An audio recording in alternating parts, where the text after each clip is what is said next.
Syederalun sebanyak 56 mobil off-road finish di halaman gedung olahraga Alun-Alun Sigli PD Minggu 14 Mei 2017 setelah tampil dalam event Selawah 2 Expedition 2017.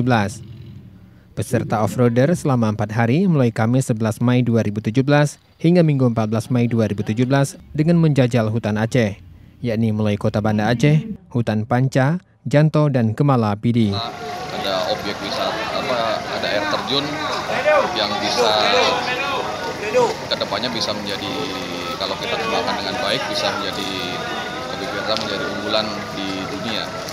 Kemudian sisi positif yang kita dapat ambil ya, kedepannya ini merupakan kegiatan